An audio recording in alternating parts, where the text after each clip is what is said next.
We are going to welcome on Aaron Wilson, our Pro Football Network NFL insider and reporter. Aaron, welcome into the show. It's great to see you. First off, just want to say, hey, welcome to Pro Football Network. I know I'm excited to have you here. I know everybody else is as well. Obviously, a ton of respect for you and the work that you've done throughout your career. We are thrilled to have you here. How you doing? Thanks, Cody. I'm doing great. How are you doing? Fantastic. What a busy day that we have gotten ourselves into here. NFL head coaching news, drama left and right. Before we talk about some of the other coaching hires here, I get your thoughts on that. I think the biggest question right now that everybody's trying to figure out, what's going on with the Jacksonville Jaguars? A couple of days ago, the report was, hey, Byron Leftwich leaning to be the favorite in that organization. Yesterday, reports came out thinking that, okay, they haven't made up their mind yet. And now you get different rumblings. Vic Fangio visiting, being a potential head coaching candidate, where I think we can make the assumption he's probably going to be more in line for their DC job there. But what is the latest with the Jacksonville Jaguars? Because there is just a bunch of things coming out left and right that I think everybody's confused. Right. Yeah. It's a moving target, the Jaguars head coaching vacancy. Cody, when you think about what happened here, they did get far down the road with Byron Leftwich, but Byron Leftwich has some pretty specific asks that he wants from the Jaguars. He wants to report directly to the owner, Shad Khan. Okay. He also isn't interested in working with Trent Baalke. Well, that's the sitting general manager. So if the Khans don't want to move on from Baalke, then obviously it's not going to probably work out with Byron Leftwich, and that would have to bring them to Plan B or Plan C. And the other interesting thing is Byron Leftwich was really specific that he wanted to work with Arizona Cardinals Vice President Adrian Wilson, the former Pro Bowl safety, Arizona Cardinals Ring of Honor member. And they have a very close relationship. He's also wants to bring in Larry Foote. He wants to bring in Jonathan Garver. He's got it planned out. He's got a plan.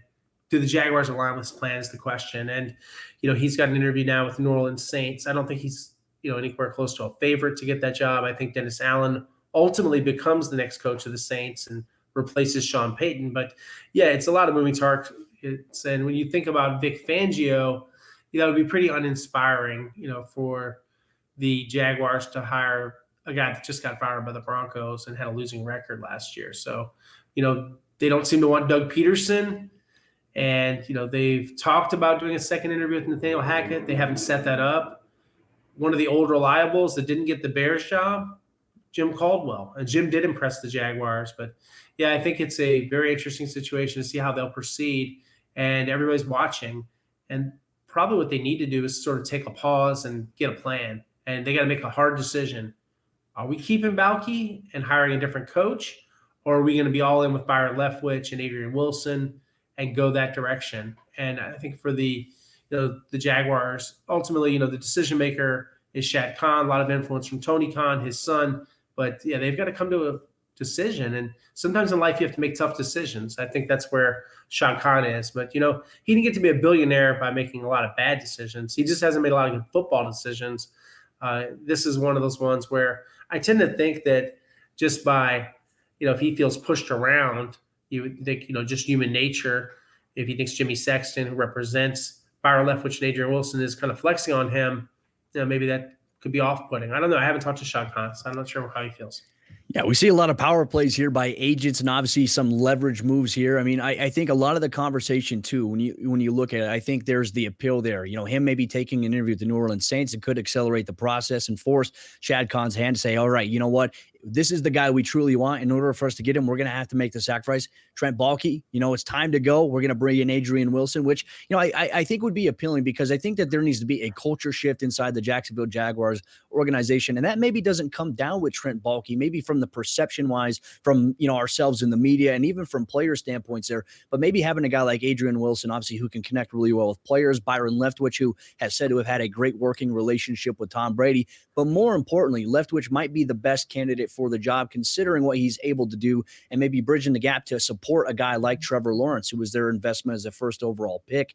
I think that's something that people need to keep an eye on there. Now with Vic Fangio, and one thing I will say, he is a good defensive coordinator. However, at his time in Denver, he really struggled with game management. He struggled with, some of the things with players, relationship with players. There were some media press conferences after games where there was not really a lot of accountability shared on the coaching staff, but more so deflected towards the players and blame there. That rubbed some players wrong inside the Broncos locker room, but they did like Vic in certain regards into things that he was able to do. But I think the writing was on the wall there. He's simply simply was in over his mind there. I do think that for a guy like Trevor Lawrence, we see young quarterbacks. Vic Fangio did not want to take the risk of going with the young quarterback in Drew Lock in Denver. Trevor Lawrence, a little bit of a different story. However, it doesn't really inspire confidence if you're a Jaguars fan. Like you mentioned, the Jaguars, if they were to go with a guy like Vic Fangio, however, I think he'd be the perfect guy to help reshape their defense and a lot of the young talent that they do have there. I want to get your thoughts on the Nathaniel Hackett hire to the Denver Broncos as well. That was the first domino effect here this morning.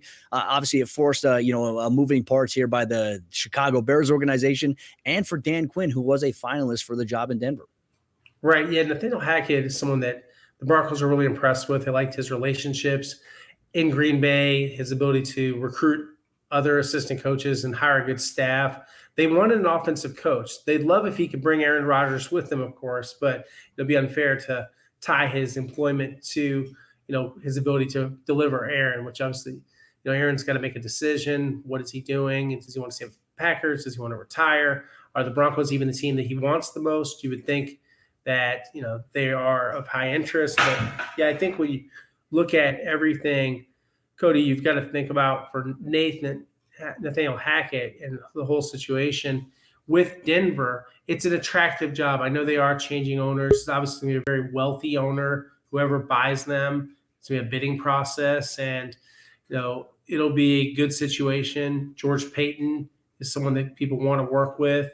The feedback I got throughout the Broncos searching process was they were really organized, great attention to detail, very friendly. I think with Hackett, he had a dinner the other night, had some tamales with margaritas. Darren Muji, the good choice. Good restaurant in Denver. And, I think they couldn't get into Shanahan's Steakhouse, so they decided just to have it here. But some people on Twitter thought that meant something because people think everything means something, like, well, is he not getting it because he's not going to a fancy restaurant?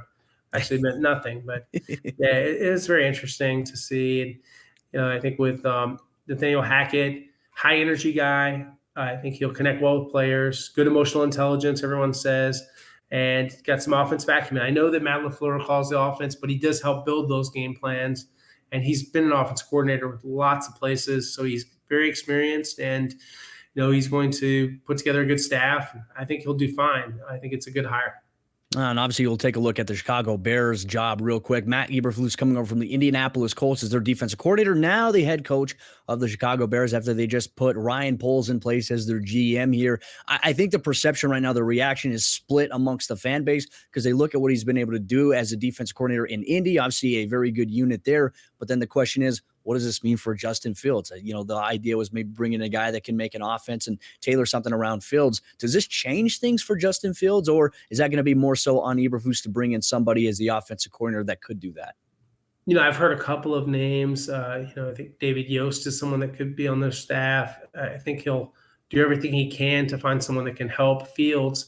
It's just a matter of, getting the right guy. And you think about, what Matt's like, he's going to be, obviously running the defense and all those things. But yeah, the offensive coordinator hire is critical. They've got to get that right, and they've got to develop Fields because, Fields is talented. I think that no one's giving up on Fields. This isn't like, I think the reviews are right. Early reviews on Zach Wilson are kind of, pretty mixed reviews on whether they got that decision correct.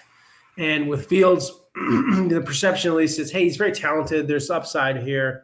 And, with the right people around him and more coaching that he could develop. And so that's the biggest drill for the Bears. They've got to get that right. They've got to build around him. Otherwise, they've wasted that pick. I think it's something that everybody's kind of worried about right now because I think that you do bring the dynamic there. There's been a lot of questions about Khalil Mack's future with the organization, but I think there's some strong defensive pieces that you can work with. The question is going to be, is he going to become a defensive play calling head coach, or is he going to bring somebody in that can call it while he manages that? That's always an interesting angle. But Aaron, like I said, thank you so much for all the information, all the insight. Ladies and gentlemen, you can read all of Aaron Wilson's latest NFL news, notes, and rumors at ProFootballNetwork.com. He has you covered every single day. Aaron, welcome to PFN. Super stoked to have you. Can't wait to speak with you again. So excited to be here. Thank you very much for having me. Absolutely. Ladies and gentlemen, you heard it there first. Aaron Wilson, our Pro Football Network NFL insider and reporter here, ProFootballNetwork.com. Obviously, a lot of fantastic insight from him on various jobs around the National Football League.